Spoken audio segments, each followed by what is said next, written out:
ഭക്തി സാന്ദ്രത്തിലേക്ക് സ്വാഗതം.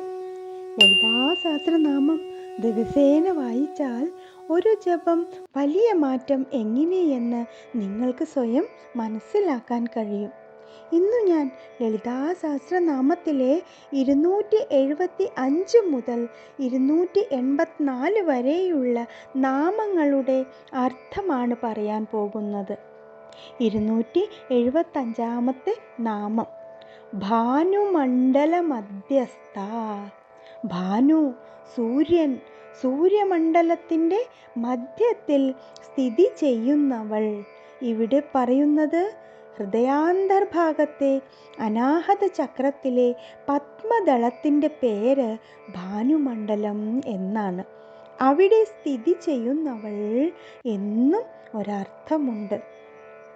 ഇനി 276 നാമം ഭൈരവി.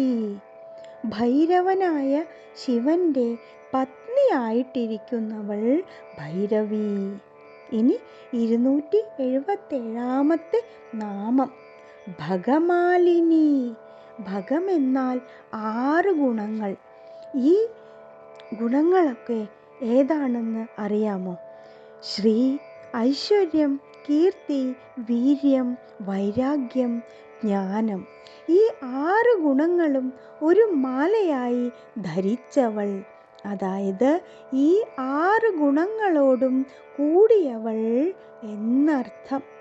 ഇനി 278 നാമം പത്മാസന. താമരയിൽ സ്ഥിതി ചെയ്യുന്നവൾ അല്ലെങ്കിൽ ആസനസ്ഥയായവൾ എന്നർത്ഥം.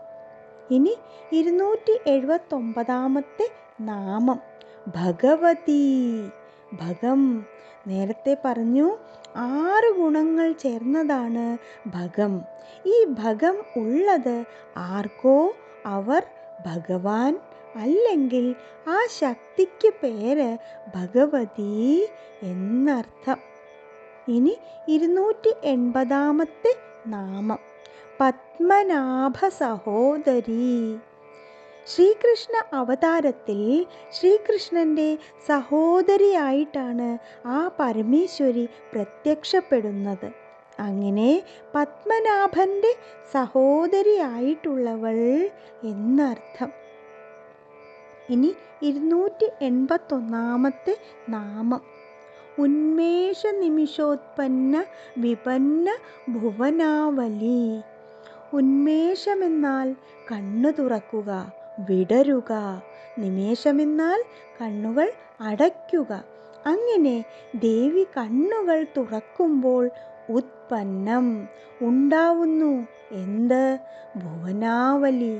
ഈ ലോകം ഉണ്ടാവുന്നത് ദേവി കണ്ണുകൾ തുറക്കുമ്പോഴാണ്.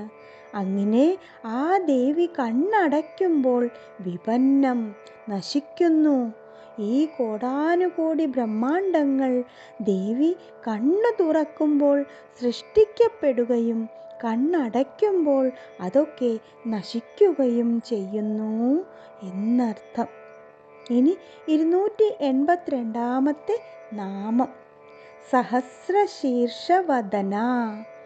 1000 തലകളും വദനങ്ങളും ഉള്ളവൾ. അപ്പോൾ ഈ പ്രപഞ്ചത്തിൽ കാണുന്നതൊക്കെയും ദേവി തന്നെയാണ് എന്നർത്ഥം. 1000 എന്നതിന് അസംഖ്യം എന്ന അർത്ഥമാണ് എടുക്കേണ്ടത്. ഇനി 283 നാമം സഹസ്രാക്ഷി.